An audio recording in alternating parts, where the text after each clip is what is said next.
ফুরফুরাশি আহলে সুন্নাতুল জামাতের পক্ষ থেকে সাকরাইল 152 নম্বর বুথের কর্মীদের নিয়ে আমরা নাস্তার প্রোগ্রাম চলছে এবং মিটিংও ছিল। সেই সদস্যদেরকে দেখাচ্ছি আপনাদেরকে। পরোটা,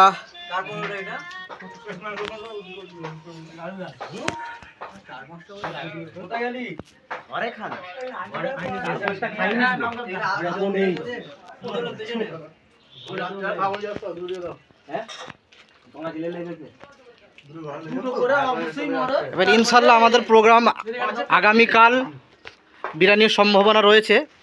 ইনশাল্লাহ চেষ্টা চালাচ্ছি, সেই ওইটাও সফল হবে ইনশাল্লাহ।